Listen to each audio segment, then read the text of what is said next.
मित्रों, महाभारत का नाम लेते ही एक बड़े से कुरुक्षेत्र की छवि सामने आ जाती है। एक ऐसी छवि जिसमें अर्जुन के सारथी के रूप में श्री कृष्ण युद्ध में बिना हथियार उठाए पांडवों का साथ दे रहे हैं। जहां तक नजर दौड़ाओ वहां बड़े बड़े हाथी, घोड़े और हथियार लिए सैनिक नजर आते हैं। कुरुक्षेत्र में लाखों की संख्या में सैनिकों और योद्धाओं ने भाग लिया था और अपने प्राणों की बलि दी थी। लेकिन महाभारत में पांडवों के अलावा ऐसे और भी कई योद्धा थे जिन्होंने उस युद्ध को शुरुआत से अंत तक देखा। आज हम अपने वीडियो के माध्यम से आपको उन्हीं के बारे में बताएंगे। नमस्कार, एक बार फिर से आपका स्वागत है द डिवाइन टेल्स पर। मित्रों, भारत की पौराणिक कथाओं और गाथाओं में महाभारत का जो विवरण है वो न सिर्फ किसी को आकर्षित करता है बल्कि पल भर के लिए भयभीत भी कर सकता है। इस युद्ध में कई योद्धा ऐसे थे जो अंत तक जिंदा थे और उस युद्ध के प्रमाण बने। इस सूची में सबसे पहला नाम कृपाचार्य का आता है। मित्रों, इस भयावह युद्ध में कृपाचार्य की जान बच गई थी। महाभारत के अनुसार कृपाचार्य कौरवों के कुल गुरु थे। कहा जाता है कि युद्ध के दौरान कृपाचार्य इसलिए बच गए थे क्योंकि उन्हें चिरंजीवी रहने का वरदान प्राप्त था। मित्रों, कृपाचार्य के पिता शरद्वान गौतम ने उन्हें धनुर्विद्या सिखाई थी, जिसके बाद बड़े होकर कृपाचार्य ने महाराज पांडव और राजा धृतराष्ट्र के पुत्रों को धनुर्विद्या का ज्ञान दिया था। इतना ही नहीं, महाभारत के युद्ध के दौरान कर्ण की मृत्यु के पश्चात कृपाचार्य ने दुर्योधन को पांडवों से संधि करने को कहा था। इस प्रकार महाभारत के युद्ध के दौरान कृपाचार्य ने अपनी नीति और बुद्धिमत्ता का सही उपयोग करके कौरवों की तरफ से युद्ध लड़ा था। मित्रों, महाभारत में बचने वाले योद्धाओं में से एक कृतिवर्मा भी थे। कृतवर्मा यादव वंश के थे। उन्हें एक अतिरथी योद्धा की श्रेणी में रखा जाता है।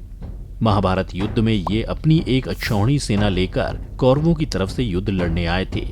कृतिवर्मा कोई आम योद्धा नहीं बल्कि अति बलशाली योद्धा थे। अपने पराक्रम का उन्होंने कई बार प्रदर्शन किया था। महाभारत में उन्होंने भीमसेन, युधिष्ठिर और धृष्टद्युम्न जैसे शक्तिशाली योद्धाओं को अपने पराक्रम से पराजित किया था।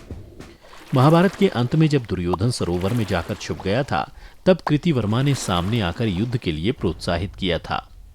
भले ही कृतिवर्मा महाभारत युद्ध में जीवित बचे थे, लेकिन मौसल युद्ध में सात्विक ने उसका सिर धड़ से अलग कर दिया था। वहीं अश्वत्थामा भी आखिरी तक जीवित रहे थे। उन्होंने कौरवों की तरफ से युद्ध लड़ा था। अश्वत्थामा गुरु द्रोणाचार्य के बेटे थे। उनके माथे पर अमूल्य मणि मौजूद थी, जिसके प्रभाव से वह लंबे समय तक थके बिना युद्ध लड़ सकते थे। महाभारत युद्ध के दौरान जब उनके पिता की मौत हो गई, तब अश्वत्थामा ने क्रोधित होकर ब्रह्मास्त्र का उपयोग किया, जिससे युद्ध भूमि शमशान में बदल गई। तभी भगवान श्री कृष्ण ने अश्वत्थामा को करीब 3000 वर्षों तक भटकने का श्राप दे दिया था। महाभारत युद्ध के बाद कर्ण का पुत्र वृषकेतु भी जीवित बचा था। वृषकेतु के 8 भाई थे। वृषकेतु को छोड़कर सभी की महाभारत युद्ध में मौत हो गई थी। कथा के अनुसार कर्ण ने वृषकेतु को अस्त्र शस्त्र के ज्ञान के साथ ब्रह्मास्त्र का भी ज्ञान दिया था। महाभारत युद्ध के बाद कर्ण की पत्नी वृषाली कर्ण की चिता के साथ ही सती हो गई थी। तब तक पांडवों को पता चल चुका था कि कर्ण उनका बड़ा भाई था। उन्होंने वृषकेतु को अपना पुत्र मानकर इंद्रप्रस्थ का राज सौंप दिया था। महाभारत युद्ध के बाद बचने वाले योद्धाओं की सूची में सात्यकी का भी नाम है।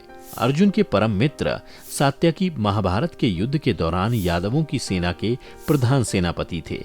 सात्यकी शिनी का पुत्र था। उसने अर्जुन से धनुर्विद्या सीखी थी। हालांकि प्रारंभ में जब श्री कृष्ण की सारी नारायणी सेना कौरवों की ओर चली गई थी, तब सात्यकी ने श्री कृष्ण से निवेदन किया था कि वह अपने गुरु अर्जुन के खिलाफ युद्ध नहीं लड़ सकेगा। ऐसे में सात्यकी ने पांडवों की ओर से युद्ध लड़ा। कहा जाता है सात्यकी ने ही आगे चलकर कृतवर्मा का वध किया था। इतना ही नहीं, अर्जुन ने जब अभिमन्यु की मौत का बदला लेने के लिए या तो जयद्रथ को मारने या आत्मदाह का संकल्प लिया, उस दौरान अर्जुन ने सात्यकी से ही युधिष्ठिर की ढाल बनने को कहा था। इस प्रकार सात्यकी ने महाभारत के युद्ध में कौरवों के प्रमुख जलसंधि, त्रिगतों की गज सेना, सुदर्शन, मलेच्छों की सेना, कर्णपुत्र प्रसन्न और भूरिश्रवा आदि का वध किया था। मित्रों, महाभारत में वर्णित युयुत्सु भी युद्ध की शुरुआत से अंत तक बने रहे थे। युयुत्सु राजा धृतराष्ट्र की वैश्य दासी की कोख से जन्मे थे। युयुत्सु कौरवों के सौतेले भाई थे, इसलिए वो उनसे इत्तेफाक नहीं रखते थे। सौतेला भाई होने की वजह से युयुत्सु को कौरवों से कभी सम्मान नहीं मिला था। युद्ध शुरू होने से पहले भीष्म पितामह ने घोषणा की थी कि अगर किसी को दल बदलना है तो वो युद्ध शुरू होने से पहले बदल सकता है। यह सुनकर कौरवों के दल से युयुत्सु पांडवों के दल में सम्मिलित हो गए। मित्रों, जब युधिष्ठिर ने युद्ध शुरू होने से पहले घोषणा की थी कि मैं यह युद्ध धर्म के लिए लड़ रहा हूं और जो धर्म के लिए यह युद्ध लड़ना चाहता है वह मेरे साथ आए, तब कौरवों की सेना से अकेले युयुत्सु आगे आए थे। महाभारत के युद्ध के दौरान युधिष्ठिर ने युयुत्सु को हथियारों की रसद के प्रबंधन का कार्यभार सौंपा था, जिसे युयुत्सु ने जिम्मेदारी के साथ निभाया। तो आपने देखा कि हमारी पौराणिक कथाओं और गाथाओं के अनुसार वो कौन से योद्धा थे जो महाभारत जैसे महाकाय युद्ध के अंत तक जीवित रहे। आज की इस वीडियो में बस इतना ही। हम उम्मीद करते हैं कि हमारी वीडियो के जरिए आपको कई सवालों के जवाब मिल गए होंगे। अगर ये वीडियो पसंद आई हो तो इसे लाइक और शेयर जरूर कीजिएगा। अगर आपने हमारे चैनल को सब्सक्राइब नहीं किया है तो जरूर करिए। इसके साथ ही मुझे दें इजाजत, और हाँ, इस वीडियो को अंत तक देखने के लिए आपका बहुत बहुत शुक्रिया।